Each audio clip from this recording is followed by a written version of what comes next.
manasik umroh tahun 2022 Masehi dan 1444 Hijriah yang akan disampaikan oleh Bapak Ustadz Haji Nur Hasan Abdullah Kesim.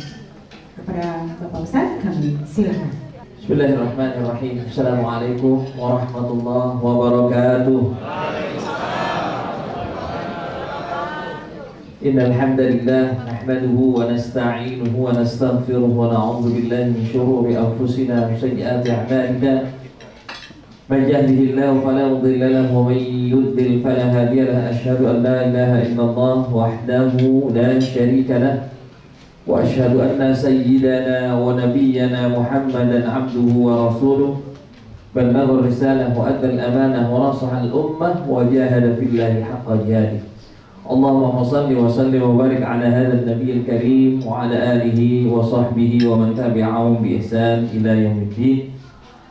Subhanaka la ilma lana illa ma 'allamtana innaka antal alimul hakim wa la haula wa la quwata illa billahil aliyyil azim.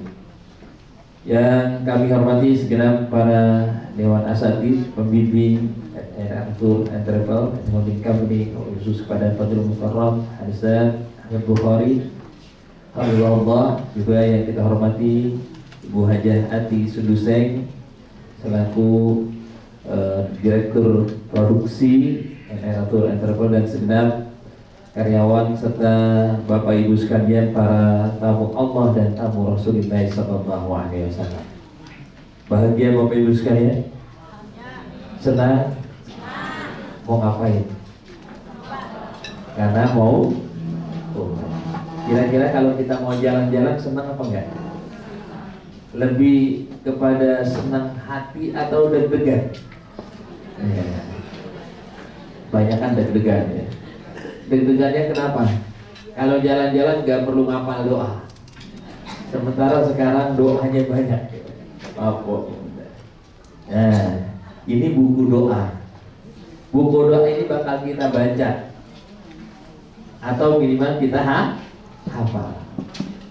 Kira-kira udah pada baca semua belum? Udah hafal semua belum? Katanya mau puasa ini belum hafal. Banyak banget Pak Ustaz. Iya. Makanya kalau pengen hafal umrohnya harus 10 kali. Jadi gak perlu dihafal Bapak sekalian. Insya Allah nanti dalam perjalanan kita akan dibimbing oleh para asatidz. Setiap bus ada ustadznya. Walaupun saya mungkin akan berputar di antara bus. Nanti insya Allah akan diberikan satu handset, satu orang satu handset. Itu mendengerin, ikutin. Ya, subhanallah, subhanallah, alhamdulillah, alhamdulillah, wala ilaha illallah, dan seterusnya. Masalahnya gimana kalau handsetnya mati? Itu masalah. Oh, Ustaz gak kedengeran. Ya udah tasbihnya banyakin kan ya. Subhanallah, alhamdulillah, wala ilaha illallah.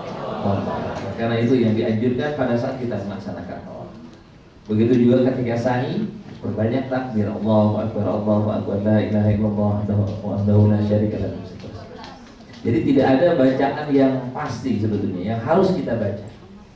Kalau begitu boleh nggak kalau seandainya kita sedang tawaf atau sedang sa'i baca Quran, silakan. Mungkin ada di antara Bapak Ibu sekalian yang sudah memprogram selama perjalanan umrah ini khatam satu Quran.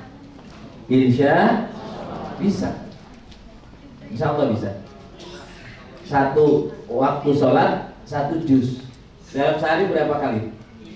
5 waktu sholat fardu. Berarti kalau dalam sehari 5 juz dikalikan 6 hari berarti berapa? 30 juz. Sisanya masih ada berapa hari? Masih ada 3 hari, masih tambah lagi. Berarti masih 1 juz setengah. 1 juz, 1 kali khatam setengah. Itu kalau rajin. Bagaimana kalau orang saya baru belajar baca Al-Quran? Nggak apa-apa. Maka banyakin baca sholawat. Apalagi sekarang kita sedang masuk bulan Rabiul Awal. Jadi mau ini umrohnya umroh maulid. Alhamdulillah. Tapi yang merayakan maulid ya, kan ada juga yang nggak anti maulid, nggak masalah ya. Intinya adalah walaupun kita nggak mau merayakan, tapi kita harus cinta kepada baginda Rasulullah SAW. Karena apa? Karena Rasulullah adalah manusia yang paling dicintai oleh Allah. Bahkan dalam satu dialog Rasulullah Shallallahu Alaihi Wasallam pernah ditawarkan oleh Allah, ya Muhammad, kalau engkau mau, ini hadisnya hadis sahih. Kalau engkau mau, wahai Muhammad, aku serahkan seluruh urusan umatku kepadamu. Coba kalau kita ditawarin begitu, ya boleh, kamu kapan lagi begitu. Tapi Rasulullah Shallallahu Alaihi Wasallam bukanlah manusia yang kemaruk, bukanlah orang yang suul adab, tidak ya. Walaupun aku punya rasa sayang kepada sesama manusia, aku punya kasih sayang kepada umatku, sesungguhnya kasih sayangku terbatas karena aku juga adalah makhluk sebagaimana mereka. Maka kasih sayangku kepada mereka tak ubahnya saudara dengan saudara. Tapi engkau adalah Khalik yang kasih sayangmu tidak terbatas. Baik, kalau begitu wahai Muhammad, maka aku tidak ingin engkau kecewa. Nah, maka Bapak Ibu sekalian, cara yang paling mudah bagi kita meraih ridhonya Allah adalah kita harus meraih ridhonya baginda Rasulullah SAW. Satu-satunya ibadah yang bisa dilakukan oleh siapa saja, ibu-ibu haid, kira-kira boleh nggak baca Quran? Ibu-ibu haid boleh nggak baca Quran? Ya. Baca. Mau nggak Al-Quran? Nggak boleh, tapi bersalawat. Baca Quran, niat yang lain boleh nggak? Dapat pahala nggak? Nggak dapat. Ya, biar pahala dapat, biar payah ini. Nggak dapat pahala. Tapi salawat kita niat untuk dunia, akhir ada. Innallaha wa malaikatahu yusholluna 'alan nabi ya ayyuhalladzina amanu shollu 'alaihi. Aulan nasi bi yaumal qiyamah aktsaruhum 'alayya salatan, kata Nabi, orang yang paling berhak bersanding denganku di hari kiamat nanti adalah orang yang paling banyak membaca sholawat. Nah, Bapak sekalian, tentunya besok perjalanan kita perjalanan umroh. Kalau kita pengen umroh, cita-cita kita apa? Dapat umroh yang mabrur, dapat ibadah yang makbul, dapat doa yang diijabah. Tiga itu. Umroh yang mabrur, ibadah yang makbul, doa-doa yang dikabul. Apa tadi? Umroh yang mabrur, ibadah yang makbul, doa-doa yang dikabul. Tiga hal itu. Dan itu kuncinya tadi cuma di selawat sebetulnya. Maka perbanyak selawat, insya Allah akan Allah mudah. Amin ya rabbal alamin. Baik Bapak sekalian dan rahmati Allah, perjalanan kita adalah perjalanan rohani Bapak Ibu sekalian. Maka perjalanan rohani ini tidak bisa diakal-akal. Apalagi kalau kita niatnya bohongin Allah. Ya, uang dari hasil korupsi buat berangkat umroh, gak bakalan diterima itu. Karena sortirnya itu kuat di sana, bukan manusia yang jaga itu tidak bisa dideteksi dengan alat apa itu yang lagi ramai sekarang, pendeteksi kebohongan itu, liar detector. Nggak bisa. Jadi di sana yang jaga malaikat. Kalau orang-orang yang memang datang dengan kebersihan hati, dengan harta yang halal, dengan niat yang tulus, insya Allah langsung didoakan oleh malaikat. Ketika kita mengucapkan labbaik Allahumma labbaik, dijawab oleh para malaikat labbaika wa sa'daik. Apa? Labbaika wa sa'daik. Selamat datang para tamu Allah, semoga kalian meraih kebahagiaan. Siapa yang ngedoain? Bukan panitia.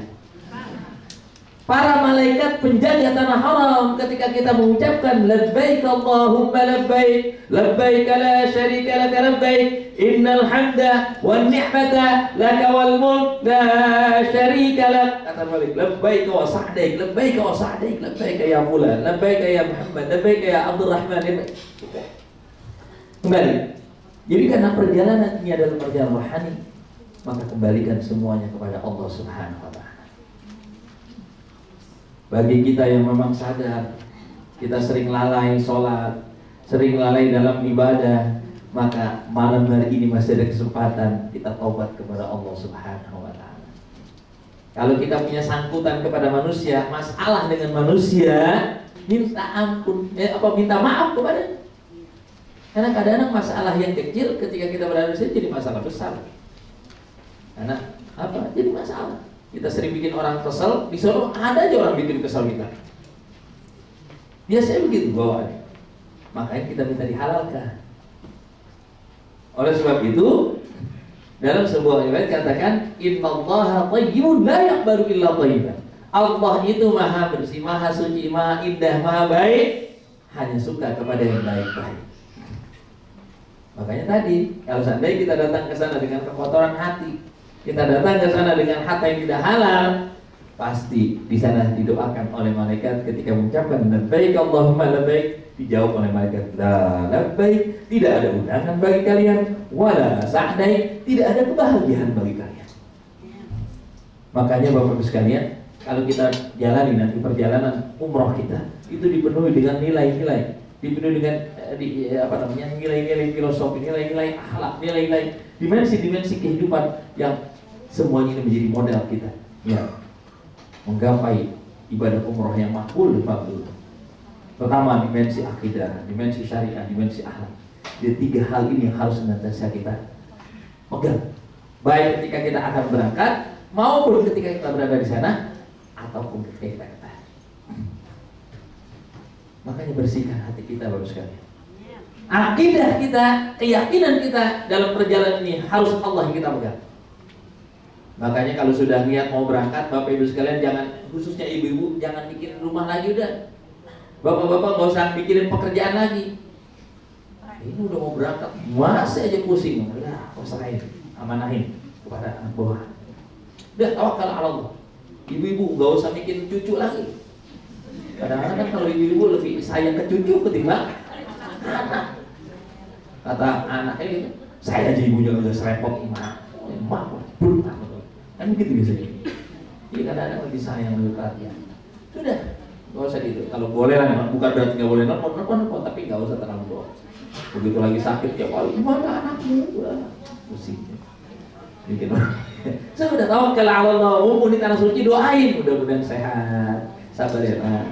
Ibu kamu juga kecil udah sakit, mudah-mudahan Allah angkat penyakitnya, kan itu udah doakan di situ. Dan ketika kita berada di tanah suci Makkah Madinah, hilangkan segala bentuk-bentuk yang aneh-aneh, khurafat ya. Dulu pernah ada jamaah haji Bapak Ibu sekalian, pergi ke sana bawa emas.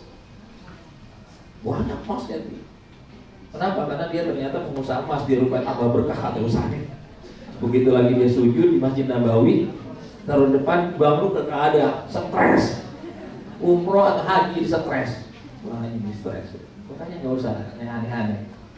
Ya pernah juga ada jamaah pengusaha burung burung walet. Ada dia pengusaha burung walet. Begitu masuk Masjidil Haram keberakan. Alhamdulillah berkah. Berkah kenapa Pak? Akhirnya diambil sama dia, dimasukin. Itu najis Pak. Dia berkah Ustaz. Mudah-mudahan nanti saya taruh Pak. Itu sudah masuk ke dalam diri, ya, nggak boleh. Walaupun itu kan aneh-aneh ya. Udahlah, pokoknya segala hal-hal yang berbau begitu tinggalkan. Bahkan saya pernah membawa jamaah, ya, membawa jamaah itu ketika di Makkah, di Madinah, bahkan ketika di Mina, itu banyak hal-hal yang aneh. Fisik kuat, tapi tiap hari sakit. Ayo Pak ke masjid, tapi kalau urusan ganja kuat. Aneh. Akhirnya ada di antara teman yang tanya iseng, apa punya ilmu jangan-jangan? Ilmu banyak Ustaz. Ilmu apa ini? Ilmu pelet, ilmu kebal, masya Allah. Buang sayang Ustaz. Akhirnya dia main pulang ke Indonesia mulai ketahan 2 minggu akhirnya diselfie. Bukan nakut-nakut ini ya. Artinya hal-hal yang berbau-bau syirik kita tinggalkan. Ya, apalagi yang punya jimat-jimat sudah tinggalkan. Ya baik terus sekalian. Secara dimensi syariah kita harus belajar ilmu. Karena apa? Segala sesuatu ibadah yang kita laksanakan tanpa ilmu maka akan tertolak. Wa kullu man bi ghairi ilmin ya'malu a'maluhu mardudatun la tuqbal. Setiap kita yang melaksanakan ibadah tanpa ilmu, maka ibadah kita akan tertolak. A'maluhu, amal-amalnya mardudatun akan tertolak, la tuqbal, tidak diterima oleh Allah Subhanahu wa taala. Maka hari ini harusnya sih mau manasik ini jangan cuma sekali. Ya, manusia ini harusnya berhari-hari, paling tidak seminggu lah. Ya, di samping kita tahu apa bacaan-bacaan kita minimal ya. Sehingga kita betul-betul dalam ini manasiknya sehari harus hafal, harus ini. Tapi nggak apa-apa. Yang penting sekarang kita kuatin niat kita niat betul-betul karena Allah, kita memenuhi panggilan Allah. Allah yang sudah menentukan hari ini kita harus berangkat besok. Amin ya Rabbal. Maka pegang betul amanah karena Allah yang sudah memilih kita. Maka tadi Bapak udah 2 tahun lalu ya, 2020 niatnya. Duit ada, kesehatan ada, tapi kondisi tidak memungkinkan. Begitu. Kalau Allah sudah memanggil hambanya dalam kondisi yang tidak mungkin, bisa mungkin. Mohon maaf, ada yang diberangkatin nggak ini? Ada yang diberangkatin nggak?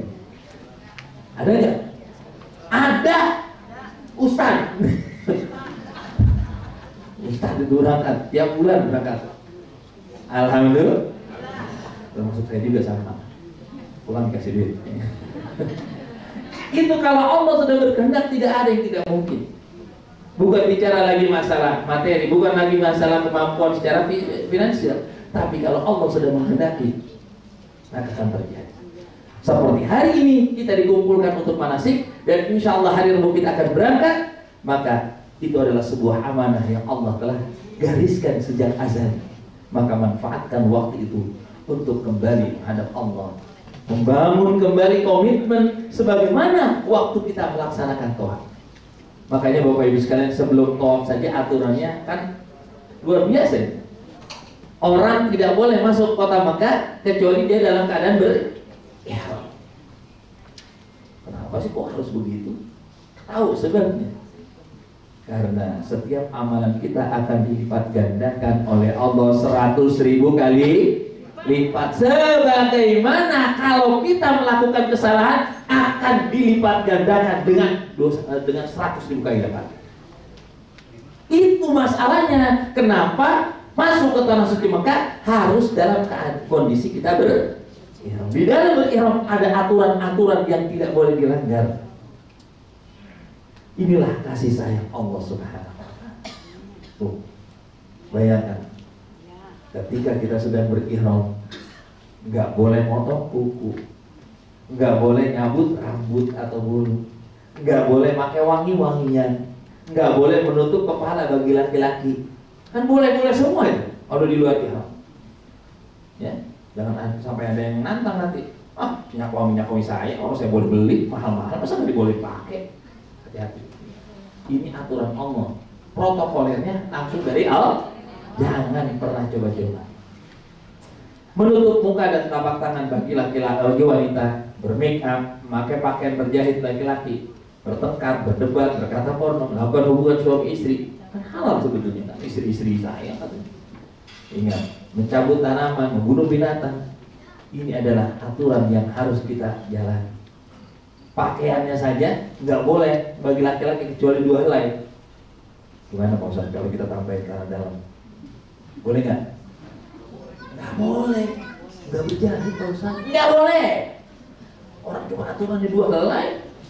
Oke, nawar. Nggak nyaman Pak Ustaz. Di sana kita bukan untuk bernyaman-nyaman. Kalau pengen nyaman-nyaman bukan umroh, jalan-jalan.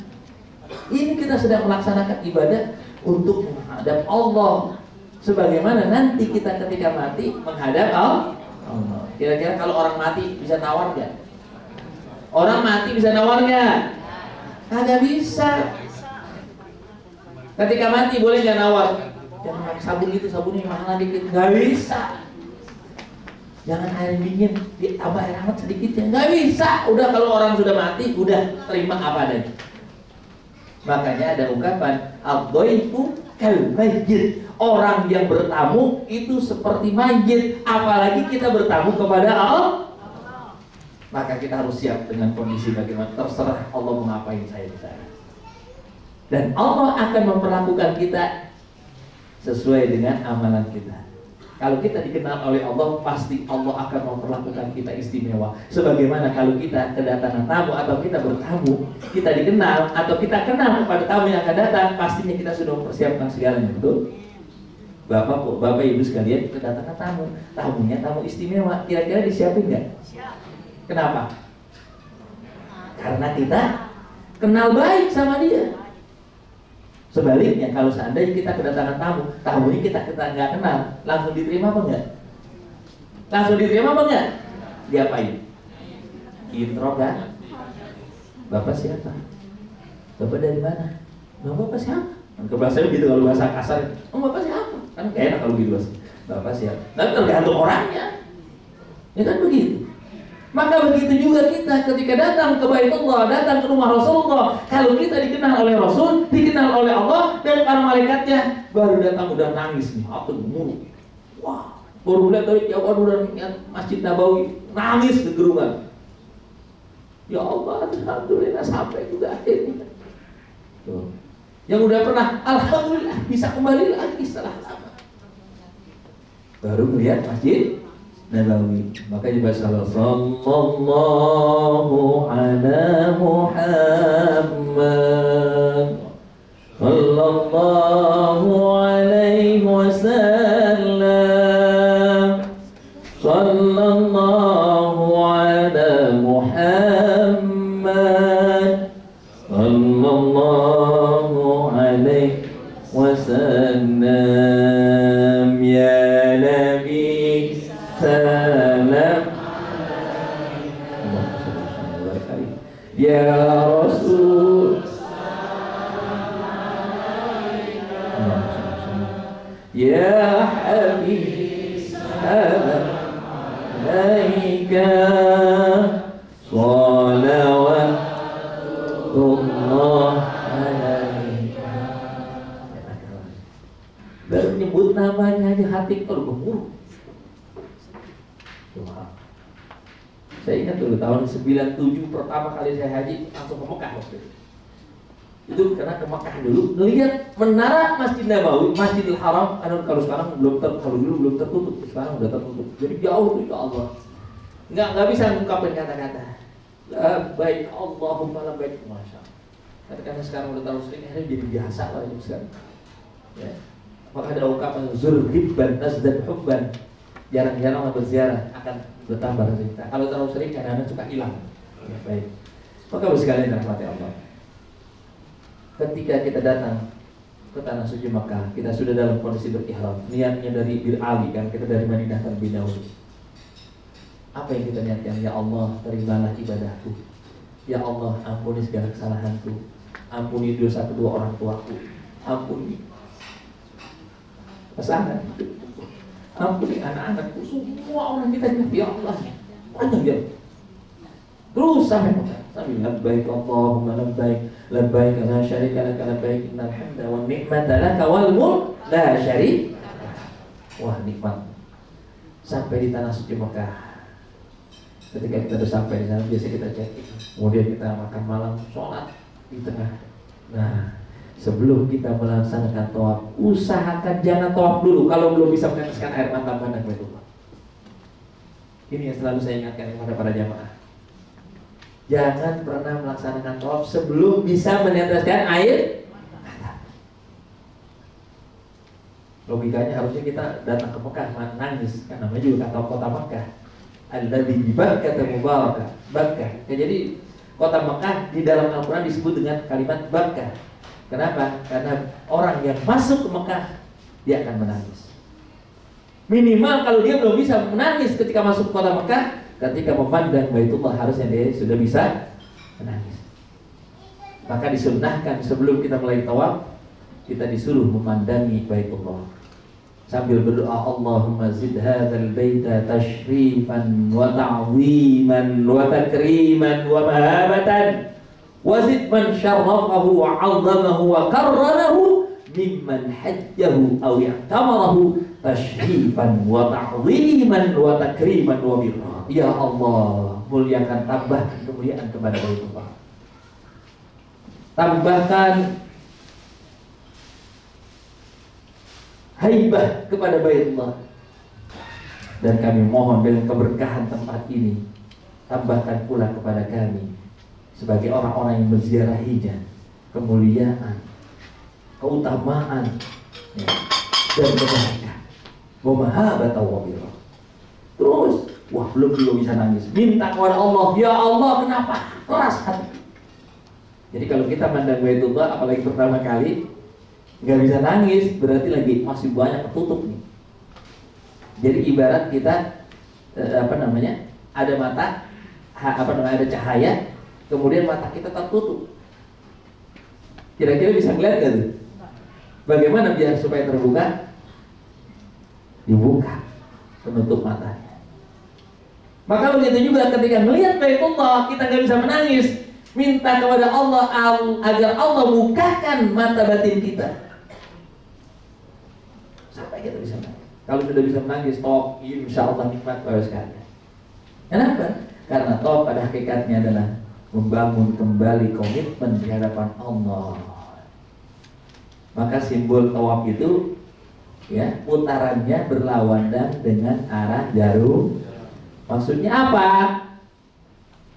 Disuruh mengingat kembali perjalanan hidup kita ke belakang. Kan kehidupan kita tiap hari nggak pernah ngikutin, diam kan? Apalagi bapak-bapak yang di kantor, tiap hari ngeliatin ya ampun, kan begitu. Maka pada saat tawaf jangan pikirin pekerjaan lagi, pikirin ya, apa yang pernah kita lewati dari hari-hari kemarin. Coba kalau saya tanya bapak sekalian, berapa jam kita ingat Allah dalam sehari? Berapa jam kita mengingat Allah dalam satu hari? 5 waktu Pak Ustaz. Bukan 5 waktunya. Saya tanya berapa jam? 20 menit. Oke, 5 waktu sholat ya. Pertanyaannya waktu sholat ingat Allah apa itu? Itu masalahnya. Iya ingat waktu azannya doang. Pas sudah sholatnya Allahu Akbar ingat. Wah ketinggalan. Ibu lagi masak. Wah angus. Wah. Jadi kalau ibu kesulitan mengingat sesuatu, sholat aja teringat itu gimana? Iya. Terus kan. Jadi kalau kita hitung-hitung dalam sehari berapa kali kita ingat? Sulit sekali. Padahal Allah mengasih kita waktu dalam sehari berapa jam? 24 jam. Tapi waktu yang kita gunakan untuk mengingat Allah hanya berapa menit? Subuh 10 menit, zuhur 10 menit, asar 10 menit. Ini yang paling aneh ya. Maghrib 10 menit berarti 5 kali 10 berapa? Nggak ada sejam acan kata mereka. Sementara minta surga, masuknya pintu surga apa? The paradise. Tuh, orang baratnya paham. Surga itu dalam bahasa Inggris the paradise. Paradise apa? Surga yang paling tinggi. Surganya para nabi, surganya para sholihin. Apa itu? Apa itu? Ingat Allahnya jarang-jarang, tapi minta surganya paling tinggi. Sama aja beli tiket ekonomi, udah tiket ekonominya tiket yang apa? Berarti yang biasanya mulai itu promosi lagi. Duduknya di tempat bisnis, apakah diusir? Nah, itu masalahnya. Allah. Jadi intinya adalah bagaimana kita kembali ketika kita melaksanakan tawaf, mengingat kembali perjalanan hidup kita dari semenjak kita balik, nggak usah dari lahir, dari semenjak kita balik sampai saat ini. Kira-kira kita termasuk orang yang beruntung atau sebaliknya merugi. Nah, inilah kesempatan Bapak sekalian. Kenapa saking sayangnya Allah kita diperjalankan ke Baitullah, menjadi tamu Allah, dilipat gandakan amalan kita buat apa? Buat nutup yang kemarin. Yang sholatnya selalu di awal waktu subuh, di awal waktu zuhur, waktu duha. Sholat zuhur di awal waktu asar. Berarti apa? Itu masih penting. Ternyata. Nah, makanya Bapak sekali, inilah kesempatan kita Maka saking sayangnya Allah diperjalankan kita agar apa? Ibadah kita yang kemarin masih kurang ditutup oleh Allah. Alhamdulillah. Makanya sujud syukur kepada Allah nanti malam. Setelah kita sholat taubat, mohon ampun kepada Allah. Syukur kepada Allah Subhanahu. Syukur kita bisa menziarahi Rasulullah SAW yang setiap amalan kita di Madinah dilipat gandakan 1000 kali lipat. Subhanallah. Maka jangan terlalu dipusingkan dengan oleh-oleh. Kalau oleh-oleh mantar setelah di Madinah tuh hari terakhir, saya kasih tahu di belakang hotel kita Leather Munakarim itu ada sebelah kanan hotel, turun ke bawah, ke belakang terus itu ada tempat jualan harga murah. Khusus begitu.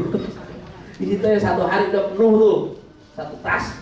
Mau beli tas B itu bukan harganya bukan satuan tapi apa?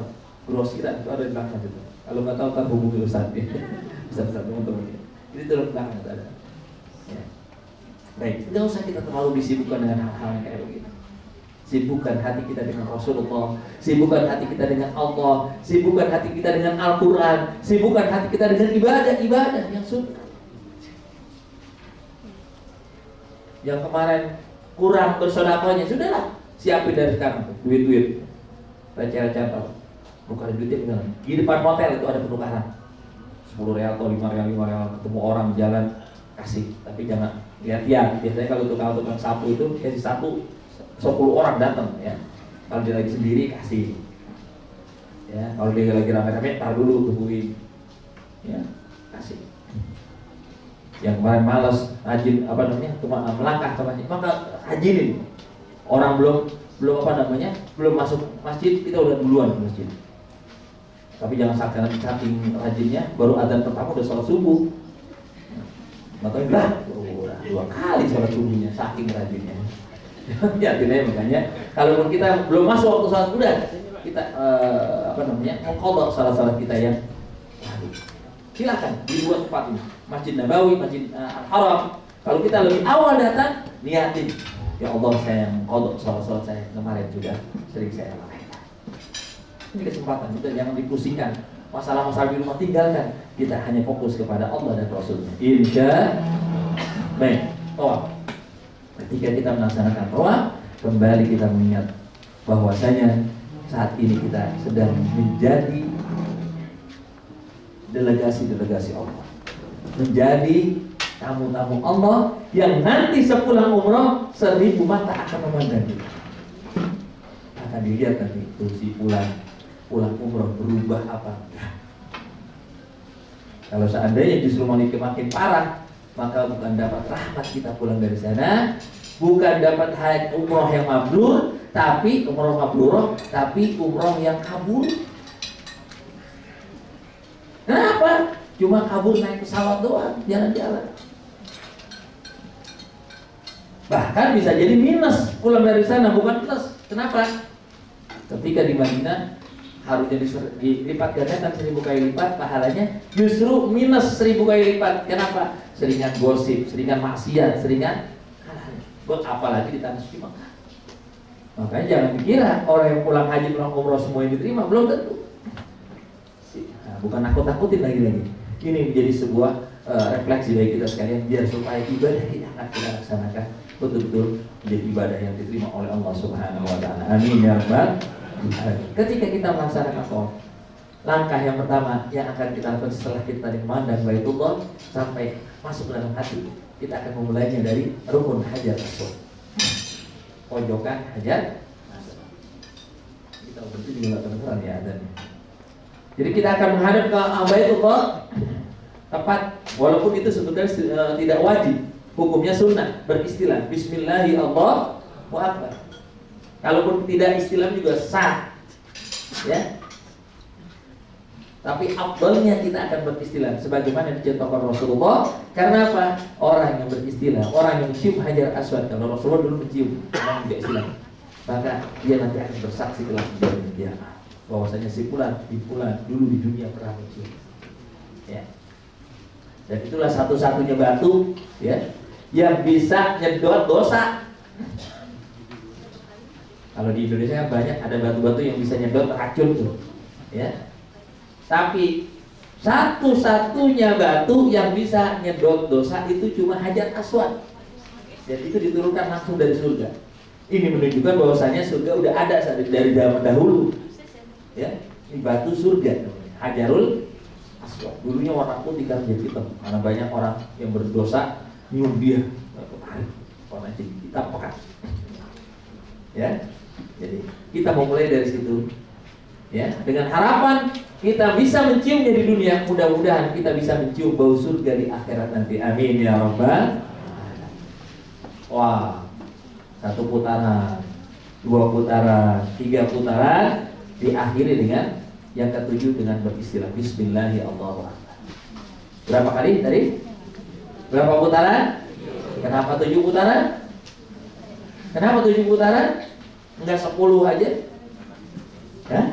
Ya emang dari sono begitu. Ya memang, tapi memang dulu angka yang paling besar itu di dalam kamus bahasa Arab yang lama itu angka 7. Sebagaimana penemu notasi kan ulama notasi itu paling tinggi angka do, re, mi, fa, sol, la, si. Do balik lagi kan? Ya. Maka maksudnya apa? Mengingat Allah harus maksimal, harus dengan yang tertinggi yang kita bisa. Ittaqullaha mastata'tum. Kita beramal dengan yang terbaik, jangan beramal dengan yang sisa-sisa. Ingat kisah Habil dan Qabil. Habil itu seorang peternak. Dia cari di antara sekian banyak kibasnya yang paling baik, dia ambil, dia korbankan. Sebagaimana diperintahkan ditaruh di atas gunung. Sementara si Qabil, abangnya itu seorang petani. Dia cari dari hasil pertanian yang jelek-jelek, hasil sortiran yang jelek ini, ya namanya buat ditaruh, bukan buat dimakan, kita taruh aja. Keesokan harinya mana yang masih ada? Sayuran. Harusnya yang ada kambing makan sayuran. Ini ada sayuran masih ada, kambingnya nggak ada. Ini menunjukkan bahwasanya kambing ini diterima. Karena apa? Yang terbaik, yang persembahan. Tapi bukan dimakan oleh Allah ya. Allah tidak butuh makan, tidak dimakan oleh malaikat karena malaikat tidak butuh makan, tapi disimpan oleh Allah di langit. Yang kemudian kibas yang telah tadi dipersembahkan oleh Habil diturunkan pada saat Nabi Ismail alaihissalam akan disembelih. Gantinya adalah Habil. Gantinya adalah kambingnya tadi Nabi dipersembahkan. Ini menunjukkan bahwasanya kalau kita bersedekah, kita berzakat, kita menginfakkan harta kita dari yang terbaik akan Allah terima. Tapi kalau yang bekas-bekas Allah salah. Mengingat Allah harus dengan yang terbaik. Berkorban untuk Allah harus dari yang terbaik. Itu nilai. Begitu kita tahu posisi Ka'bah dari mana Bapak sekalian? Di kiri atau di belakang Ka'bahnya? Kiri apa kanan? Kali kiri. Kenapa harus sebelah kiri? Kenapa harus sebelah kiri? Hikmahnya untuk mendekatkan jantung kita dengan Baitullah. Paham? Biar hati kita lebih dekat. Magnetnya. Selesai kita melaksanakan tawaf, dianjurkan kita berdoa. Kenapa? Tadi kita sudah berkomitmen kepada Allah untuk kembali kepada Allah, maka kata Allah sekarang sudah minta. Tadi kalian sudah minta maaf, kalian sudah mau ingin menjadi orang baik, sekarang minta apa yang kalian mau. Maka dianjurkan doanya di multazam. Multazam itu sebetulnya di bawah pintu Ka'bah, tapi tidak mungkin kita di situ karena penuh. Maka kita ambil jarak yang selurus dengan searah dengan multazam. Multazam artinya pasti. Siapa yang berdoa di situ pasti diijabah oleh Allah. Selesai doa, bergeser lagi ke kanan di belakang maqam Ibrahim. Salat sunnah tawaf, usolli sunnah tawaf, rakaataini sunnatan lillahi ta'ala. Selesai tawaf, doa. Ya, sebagaimana doanya Nabi Ibrahim untuk keberkahan negeri Makkah. Rabbi ij'al hadza baladan amina warzuq ahlahu minat thamarat man amana minhum billahi wal yawmil akhir. Maka kita juga doa di situ. Ya Allah, berkahkanlah negeri kami, berkahkanlah lingkungan kami, berkahkanlah keluarga kami, berkahkanlah kehidupan kami. Jangan cuma doain diri sendiri ya, doain keluarga, doain lingkungan, doain juga negeri dan bangsa kami. Nah itu harusnya. Jangan lupa doain diri kita mulu. Akhirnya pulang jadi anan. Jadi cuma doain buat kita sendiri. Doa sebagaimana doanya Nabi Ibrahim. Baik itu sekalian. Tawaf ini seperti sholat, hanya bedanya waktu tawaf masih dibolehkan kita ngomong. Yang kedua bedanya, kalau tawaf batal itu bisa disambung nanti setelah wudhu lagi. Artinya baru dapat 2 putaran, batal wudhu, maka bisa melanjutkan yang ketiganya. Kalau sholat, ketika kita batal waktu sholat, waktu tahiyat akhir, sebelum salam kita batal, maka harus pulang lagi dari awal. Itu beda. Tapi kedua-duanya harus dilaksanakan dalam keadaan wudhu. Kalau batal wajib.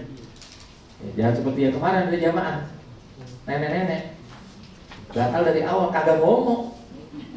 Udah selesai, Pak Ustaz, saya tadi buat angin. Kapan? Pas memulai tawaf, alhamdulillah Ustaznya 2 kali tawaf.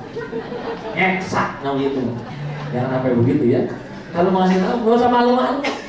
Emang kalau buangannya, Pak Ustaz, saya mau pipis atau saya mau nggak, kasih tahu dari awal. Karena tawaf itu wajib dalam keadaan wudhu. Beda hanya dengan sa'i. Kalau sa'i batal nggak masalah. Karena tawaf itu simbol hubungan kita kepada Allah secara vertikal, sedangkan sa'i simbol hubungan horizontal kepada sesama. Maka kita kalau ketemu dengan teman nggak harus dalam keadaan wudhu. Makanya kalau kita habis salaman nggak harus dicuci. Karena itu rombongan ya, kalau kita salaman sama dia, kita harus tempatnya dibersihin aja. Kayak kemarin waktu pandemi, kayak sembahyang, habis itu lagi semprot kita. Ya emang kita pembawa virus.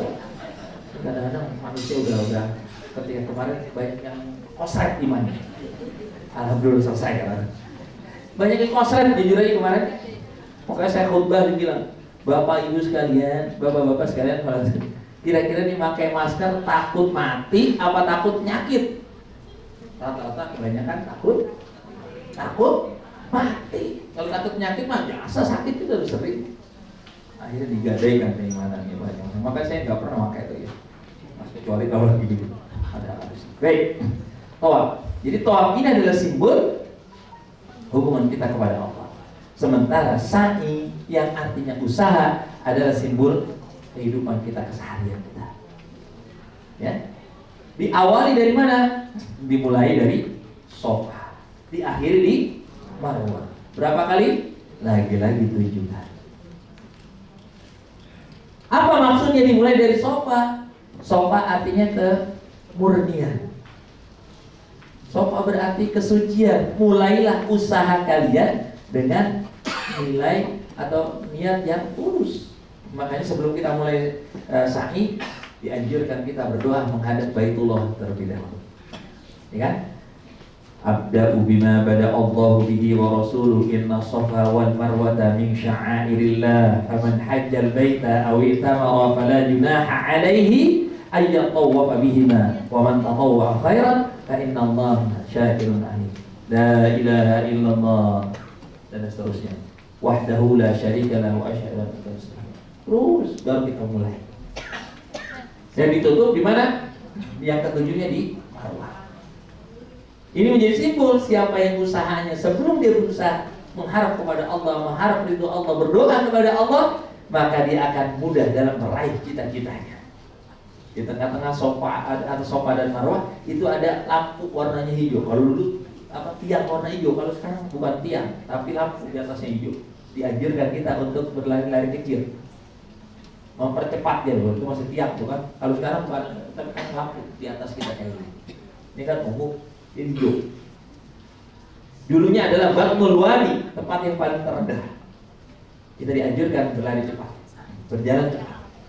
Apa simbolnya? Di dalam usaha kita kadang-kadang mengalami percepatan ketika kita sedang menghadapi kemudahan dalam usaha, maka jangan pelit, percepat. Kebanyakan kita begitu, lagi enak, usaha lagi lancar, pelit. Ada nggak? Pas sudah lagi susah, ya Allah, kalau satenya gol, saya akan bersedekah. Dikasih sama Allah, lupa lagi, pelit lagi. Kan begitu. Makanya itu simbol. Ingat, ketika susah, jalan itu nanjak.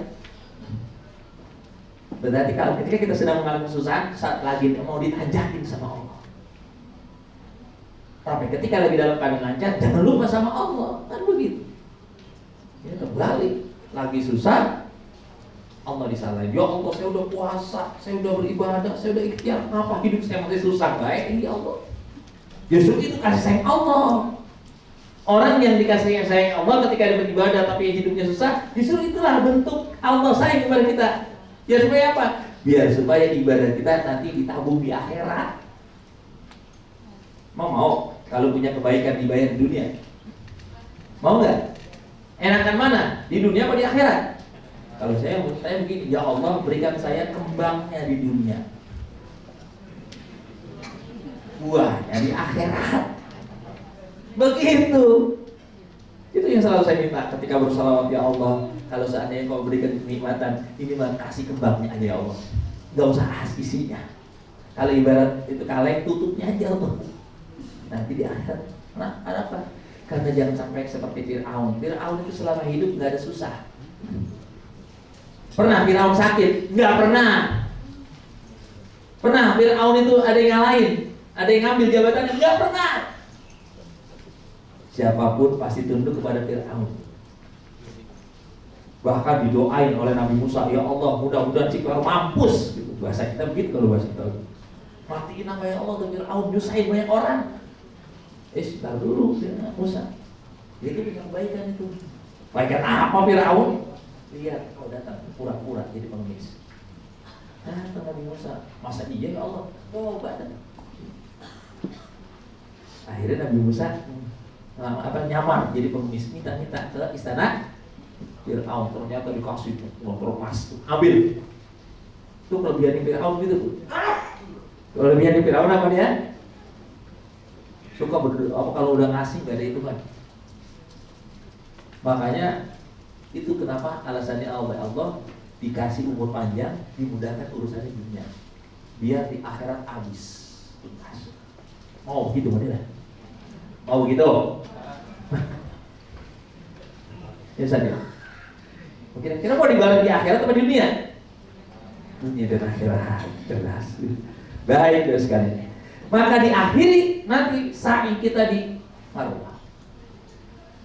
Dan di situ kita akan bertahallul yang menjadi rukun terakhir. Kan rukunnya ada 5 ya. Niat ihram waktu kita di Bir Ali, kemudian tawaf, sa'i, dan tahallul yang terakhir tertib. Ya. Ini atau sebagian ulama mengatakan tertib itu bagian karena udah harus tertib. Jadi ini ada rukun terakhir, tahallul. Tahallul artinya apa? Menghalalkan dari apa? Dari hal-hal yang diharamkan waktu kita tadi berihram. Jadi ketika kita sudah potong rambut, maka semua menjadi halal kembali yang tadi jadi larangan. Nilai filosofinya, semua harta yang kita dapatkan dari hasil usaha tidak semuanya halal. Bapak Ibu, kira-kira kita punya harta dari hasil usaha kita halal nggak tuh kalau kita pakai semuanya? Hah? Nggak bakal halal. Gaji kita katakan 5 juta atau 10 juta, ya, 10 juta itu kalau tidak kita keluarkan, maka haram kita pakai. Sampai kapan? Sampai harta yang kita dapat itu kita keluarkan zakatnya, baru menjadi halal. Karena ada kotoran. Lisa ini wal mahrum. Di situ ada hak orang-orang yang kita minta dan orang-orang yang susah. Maka jangan dengan alasan ini kan hasil jadi payah saya. Ingat, Allah izinkan kau dapat. Bisa saja kau berusaha maksimal, mati-matian kalau Allah tidak berikan. Nah, bisa. biar supaya kita ingat bahwasanya di situ ada hak yang harus kita keluarkan. Ya, maka Bapak sekalian, nanti ketika tahallul dianjurkan kita menggundul bagi laki-laki. Menggundul. Udah baru pulang nih, udah 3 minggu lalu, udah panjang lagi. Afdolnya digundul. Semakin banyak rambut yang berguguran, semakin banyak dosa yang Allah gugurkan. Karena dia akan bersaksi, satu rambut itu akan bersaksi. Ini juga menjadi simbol. Kalau orang tahallul sayang, Pak Ustadz, dikit Pak Ustadz. Pelit nih orang. Rambut kira-kira tumbuh lagi nggak? Yang jelas-jelas tumbuh aja sayang, apalagi yang kagak tumbuh. Rambut aja pelit, apalagi duit. Makanya besok nggak usah pelit-pelit. Habisin ya bos, habisin. Saya senang gitu. Wah, ini orang baik. Ya, jadi begitu. Padahal itu untuk kebaikan kita juga.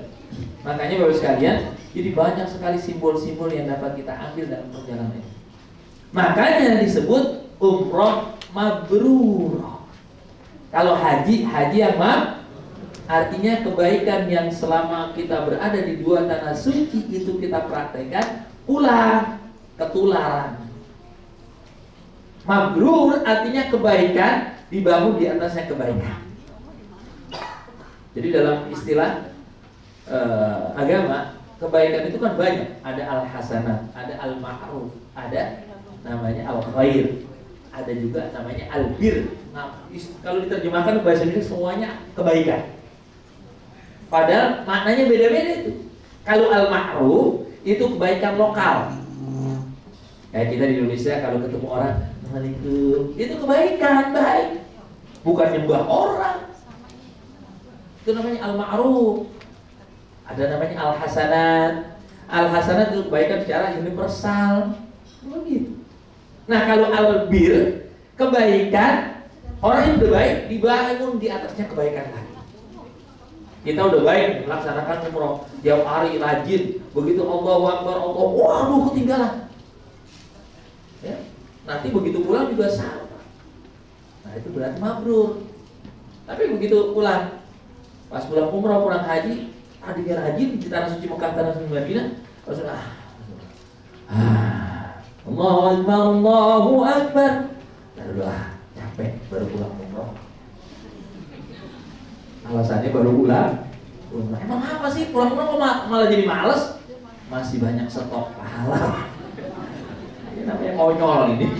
Jadi nyari yang sunnah, meninggalkan yang wajib. Mudah-mudahan kita terhindar daripada itu sekalian. Makanya dalam perjalanan ini kita betul-betul niat kepada Allah, mohon kepada Allah agar Allah senantiasa bimbing kita, baik dan ketika akan berangkat maupun ketika dalam perjalanan, terlebih lagi ketika kita nanti pulang kembali ke tanah air. Mudah-mudahan ibadah kita yang akan kita lakukan menjadi umroh yang mabrur.